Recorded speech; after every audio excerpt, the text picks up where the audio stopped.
Beyoncé époustouflante, arrivée en retard, colère des mes records pulvérisés aux Grammy Awards. La chanteuse américaine Beyoncé Knowles est devenue ce dimanche 5 février 2023 l'artiste la plus couronnée de tous les temps aux Grammy Awards. À Los Angeles. Une nouvelle qui a confirmé, si besoin en était, son statut de Kéan. Mais qui ne s'est pas accompagnée du prix tant convoité de meilleur album. Cette récompense est revenue à la pop star britannique scintillante Harry Styles. Pourtant, ce dernier n'était pas le favori puisqu'Adele et son disque 30 étaient en lice. Avec 4 récompenses, Beyoncé, qui a sorti l'été dernier son dernier album Renaissance. Un opus aux accents danse, orgues et disco, compte désormais 32 gramophones dans son armoire. Soit un de plus que le chef d'orchestre George Solti. En récupérant son trophée de meilleur album danse électronique, sublime dans sa robe argentée à traîne signée Gucci. Elle a rendu hommage à Dieu ainsi que ses parents, son époux Jay-Z, présent et très ému, et leurs 3 enfants Blue Ivy, Rumi et sœur.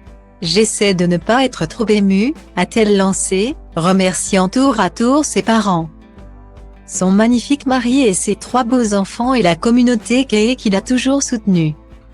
Arrivé un peu en retard à cause des embouteillages, Kéan n'était pas encore là qu'un premier gramophone lui était destiné. Celui de la meilleure chanson R&B pour Q-Fit. Beyoncé avait déjà marqué l'histoire avec les nominations pour cette édition puisqu'elle avait égalé le record de son mari Jay-Z. Comme artiste le plus nommé de l'histoire de ces récompenses, 88. À titre de comparaison, Paul McCartney en a 81 et Quincy Jones 80. Ce record battu intervient alors que Beyoncé vient d'annoncer sa tournée mondiale. Renaissance World Tour.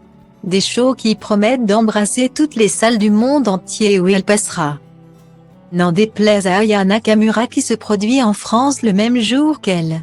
La star française, qui se revendique elle-même big fan de Beyoncé, s'était expliqué, non sans humour, sur le quotidien sur ce clash de dates, mais non, je fais pas la guerre à Beyoncé. Pas du tout, pourquoi vous dites que je fais la guerre à Beyoncé? Non, c'est elle, qui me fait la guerre. Note de la rédaction, parce que moi je l'ai dit en premier.